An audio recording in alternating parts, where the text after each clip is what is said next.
Hey guys and gals, it's Ricardo here with Gathering Magic, and I am here at the Cool Stuff Games Maitland location, so that way I can go ahead and do the Khans of Tarkir Prerelease with the Temur. Let's go ahead and get started. Alright, I got Battled with Savagery. Let's go ahead and see what I open. The Temur Frontier. We have a checklist here. Oh, Big Daddy Surrak! Yeah, let's go ahead and see what friends he brought with him to the party. Alright, so I got Surrak Dragonclaw. He's a master if you guys don't know. I have the Temur Banner, which is nice for mana fixing. Water Whirl. The Temur Charge. Bear's Companion. Frontier Bivouac, I think that's how you say that? I have no idea. I got a Force Away, an Ainok Tracker, a Tusked Colossadon, that's an awesome name. Lens of Clarity. This will help me a little bit in some matches. Probably going to be a sideboard. I got a Wetland Sandbar, Alpine Grizzly, Snowhorn Rider, Thornwood Falls, a Bring Low, and an Embodiment of Spring. Let's go ahead and check to see what's... oh, hey, a sticker. This is for guild progression, or rather clan progression. Let's go ahead and see here. We also got a sweet pin that I'm going to wear. We have a dice, and we got some packs. So let's go ahead and open these packs to see exactly what we get. I'm going to go kind of briefly through these, spend a lot of time on them. The Grippling Chill, another Tracker, Defiant Strike, Sidisi's Pet, an Alpine Grizzly, Dismal Backwater, mana fixing. We have a Bloodfire Mentor, another Lens of Clarity, a War Behemoth, Scoured Barrens. We have a Burn Away, Temur Charm. This is going to be very useful. I'm going to use the heck out of this thing. We got a Dead Drop, another really sweet spell, but I'm probably not going to be able to cast it if I have too many Temur cards. And a Trail of Mystery. Whenever a face-down creature enters the battlefield under your control, you may search your library for a basic land card, reveal it, put it in your hand. That's not too bad. I may run this, I'm not too sure. It just really depends on how many morph creatures I have. This seems like it can make combat tricks and combat a lot more difficult for my opponent, so we'll see. Forest and card. That's nothing. Alright, pack number 3. We have a Bloodfire Expert, a Feat of Resistance, Cancel, Archer's Parpet, a Dutiful Return, Thornwood Falls, great for mana fixing, Jeskai Wind Scout, Snowhorn Rider, an Active Treason, which I'm probably going to use the heck out of, a Windscarred Crag, Chief of Edge. Unfortunately cannot use this guy if I'm playing Temur.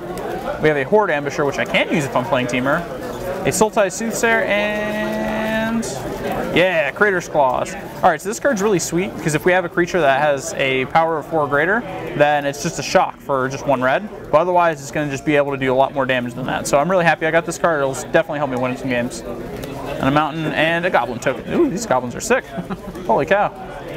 Definitely saving that guy. Alright, next up, pack number 4. Alright. We have a Swift Kick. Oh, this is a really good combat trick sometimes. Because sometimes your creatures just kind of die anyway, so just giving it the +1 might just be able to overwhelm your opponent. We have a Rush of Battle. Whoa. We have a Sanctified Charge. Kind of. That card's really good. We have Weave of Fates, instant speed, divination for 1 more, Trumpet Blast, Savage Punch, from yours truly, a Debilitating Injury, Smoke Teller, Abzan Guide. Man, I got a lot of Abzan cards.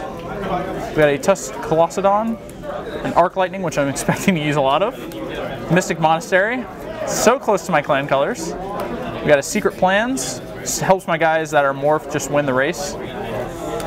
And we got a Ghostfire Blade. So, equipped ability costs 2 less to activate it if it's a colorless creature. So, effectively, this is just really sweet for creatures that I've just played down morph. So, a strategy that I could run is I could just play guys with morph that are outside of my colors that I'll never be able to flip. And because I have so many cards supporting creatures with morph, this card and and Secret Plans, for instance, it's another really good card to work with morph creatures. I can just use that as a strategy to overwhelm my opponent. Because once this is equipped to a creature that is morphed, if I flip that creature up, this is still equipped to it. Foil. Sweet. I'm cracking cards that I'll never be able to use tonight. So, all right, we got a foil Crackling Doom. I'm very happy I got that. I really like this card. If I were playing Mardu, I'd be running it for sure. I'm unsure if I'll be able to make a 4-color deck, but if, oh no, it's red, white, and black. Yeah, there's no chance I'm running this unless I'm playing Mardu. And then Swamp and a Warrior token. This guy kind of looks like a Samurai. I'm not too, I thought I was pretty on the spot when I saw the spoilers, and I was just, they're just bringing back good old saviors of Kamigawa. That would be insane, but I mean, this is fine too. So we have here a another Mardu card. We have a Defiant Strike. We have a Crippling Chill, an Ainok Tracker, a Molting Snakeskin, a Dragon Scale Boon, Sidisi's Pet, Jungle Hollow, Unyielding Krumar, a Mardu Banner, Master of the Way, a War of Challenge, Heir of the Wilds, and a Rock Sasha Death Dealer. You don't say. All right, well, this guy's really sweet. I might not be able to play my clan colors, which is really awkward, but like creatures like this, you can't really pass up with the power value. I mean, you can just give him +2/+2. For anybody that played with Putrid Leech, they know how good that is. Granted, it costs mana, but if you draw this guy late game, he's just ridiculous. So it's pretty good. Just really depends. I might play him, I might not. I got an island and another warrior token. Different art though, so not bad. And we got our last pack. Khans of Tarkir for tonight. Hopefully this helps me win. Hopefully it's a little bit more of my clan's colors. We have an Erase, Tygan Scheming, Alpine Grizzly, Sultai Scavenger, Alabaster Chiron, Abomination of Gudol, the Mystic of the Hidden Ways, Summit Prowler, Rugged Highlands, Scion of Glaciers, Keru Bloodsucker, an Abzan Falconer, Temur Ascendancy, finally, awesome. All right, so this card's really good. It gives creatures that I control haste. Whenever a creature with power 4 or greater enters the battlefield under my control, I can draw a card. So I'm really hoping that I can just use this card throughout my entire pre-release and just kind of run people over with card advantage. Outside of that, it's just, you know, I could play little weenies even, and this card still gains me value because my creatures gain haste. So this card's really going to help me out. And we got a card I can't use, is a 5/3 for 5 that I can morph up for 4 and a black. That's not bad, but I mean it's foil, so whatever. And we got a morph token, which I'm probably going to be using a lot of. So hopefully I can find some people that aren't using these and scavenge them from them. All right, so that's all I got for you guys tonight so far. I'm looking to beat some face with this Temur cards. Hopefully my con is going to show me the ways of punching things in the face. And we will see you guys later for the wrap-up. My pre-release is over. Unfortunately, I didn't do too well. I got pretty unlucky, but you know, this is the deck that I made. I was pretty happy with it overall. I went with a very, very strong morph theme.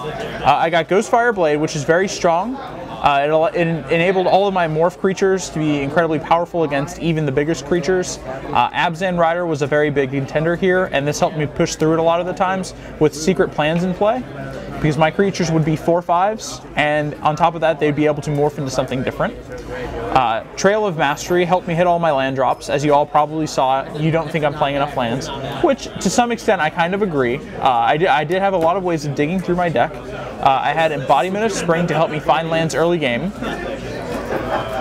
The Trail of Mystery helped me find every land drop because I kept playing guys with morph. I have a lot of different creatures with morph, so that helped me get through. Now, one of the oddball cards a lot of people might, you know, a lot of you guys might be able to see and, you know, maybe disagree with a lot is Mardu Warshrieker. I actually like this guy a lot because even though he adds mana for Mardu, regardless of that, I was still able to use cards like Arc Lightning, or I was able to throw down a creature with morph, or even sometimes it was just 3 mana and I would tap an island, I'd be able to cast Weave Fate. There's a lot of utility involved with Mardu Warshrieker, and he definitely proved to be a, you know, a very useful card. I got a Surrak Dragonclaw. That guy was ridiculous. Every time I played him, it was just my opponent was very, very in his very tough spot.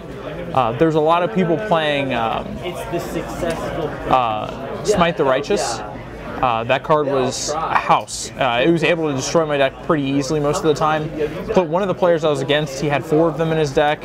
There's there was a lot of hate out there for Temur because, you know, we just played with a whole bunch of big guys. So that was definitely a big flaw I didn't see initially into the deck, because I didn't think that many seeded packs would have that many of that card. I was wrong, but you know, it's a learning curve. This is things that, you know, you kind of get to figure out when you go to a pre-release. So some of these cards I really liked, especially like if you look at it from just limited format perspective. You have Grippling Chill. This card could easily buy you a lot of time. Being able to draw a card, just dig through your deck a little deeper, and just frost press, you know, even one creature is amazing. I can't tell you how many times I casted Temur Charm, and instead of casting Temur Charm, I would always say Mana Leak. That card was really good for me too. And even the first ability is also most of the time relevant. And if your opponent's just playing with a whole bunch of morph creatures, they can't flip them all up, you can use its last ability to make it so they cannot block. There were some times where I had Temur Ascendancy out, and I was able to use that in conjunction with Bear's Companion to just continuously play more gas. With all my creatures, you know, for the most part being really heavy hitters, it always drew me a card, and with my creatures having haste, even if I morph them, they're still 2/2s with haste. So that card was a very strong contender for today. So this is the deck that I came up with. If you guys have any comments or questions, or even want to give me a tip or two, I'm always all ears. You can always just put it down in the comments, or you can even get to me at Judge_Conde on Twitter. These are just some of the feature cards that I had got. I was pretty happy with cracking. Crackling Doom, rather. Crackling Doom deals 2 damage to each opponent. Each opponent sacrifices a creature with the greatest power among creatures he or she controls. Now, this could be really good in an attrition war if you guys just have one creature going back and forth. In limited, it might be a little iffy because it's 3 colors, but from what I've experienced tonight, having 3, even 4 colors in your deck isn't that bad because it's a very slow format for the most part. Rakshasa Death Dealer is also a really heavy hitter. I saw a couple players as I was passing by using him very effectively. They were able to just regenerate him through most anything, and they were able to give him higher power and toughness than most creatures that he had to fight. So definitely a great card, definitely a great mana well in case you have all that built up mana.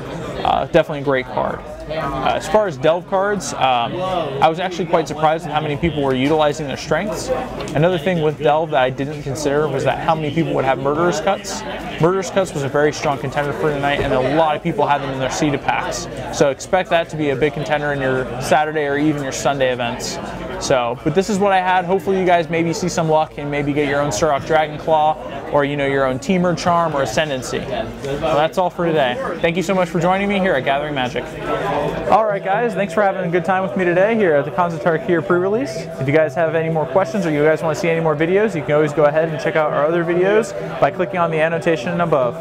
Thank you so much for watching. Y'all have a great day.